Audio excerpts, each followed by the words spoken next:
Hello, this is the LEGO Star Wars Imperial Trooper Battle Pack. This is intended to go with Rogue One. The set comes with 2 of the latest rendition of the original trilogy era Stormtroopers and 2 of the Rogue One specific Death Troopers. And there's no variation between the 2 Stormtroopers, no variation between the 2 Death Troopers. They're absolutely identical, and each of these comes with a stud shooter.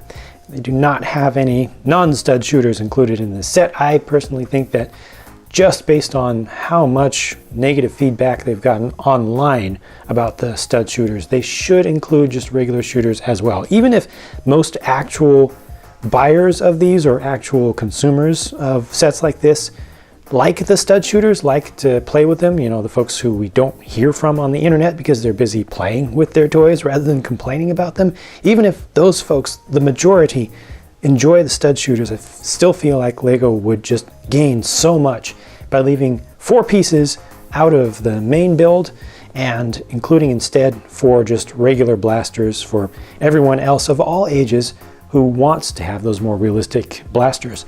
Here's another thing. Beneath these heads, of course, you know, 2 different types of characters here who could actually be from slightly different eras, but angry clone, angry clone, angry clone, angry clone. Boo! Oh, in case you're wondering, the new Death Trooper is not the same as the first one we got in the first wave of sets. The torso print is different on the front, but everything else is the same, including the torso print on the back. Obviously no pauldron piece for this one, but the rest of the stuff is the same. The main build for this set is this 2-legged walker, which may not be canon at all. They may have just made it up, but I think it looks cool. It's kind of like a original trilogy era AT-RT, you know? I think they've kind of taken that general idea forward. And it has 2 long cannons that represent the actual ones and then 2 stud shooters. Now here I think the stud shooters are great. You can actually angle these independently up and down, so you can shoot at troopers on the ground. They do include some extra studs in there, and these even look like they could just represent secondary weapons, like some sort of extra launcher. So here I feel like the stud shooters only add, you know, they add play value and they add a little bit to the look of the thing in a positive way without taking anything away. So I think stud shooters are a good thing in moderation or, you know, in inappropriate contexts. This does have posable legs. You can move those around, but they're limited. Like I just tried to move that forward. It won't go forward anymore. So to try to get some walking pose out of this, you have to bring something back. I was able to move the knee, I guess, forward part way, not the whole way. Maybe if I take off that black piece there, it'll get a little bit more range, but getting an actual walking pose out of this is tough, I found. I tried to experiment with it to get something to work to actually balance, and I really wasn't able to find anything good. That's about the best right there. It's a little bit wobbly, you know. It can be done.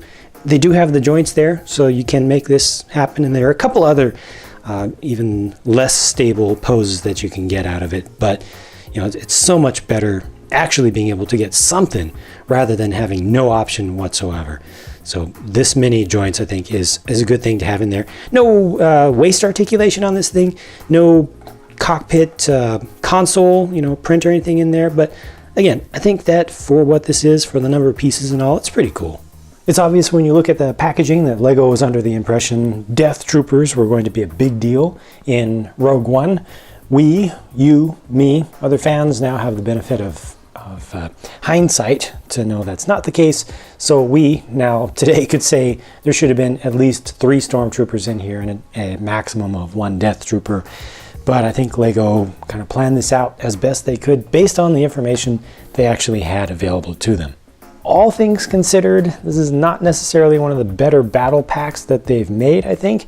And yet I do still feel it will sell well because the mech is a cool thing, Stormtroopers are cool, and the Death Troopers are cool even if they didn't have much use in the movie. I think that kids will get a lot of use out of everything that's here and really expand it beyond the canon. Let me know if you have anything that you'd like to add or subtract or counter. Leave your thoughts in a comment and I'll talk to you again soon. Thanks for watching.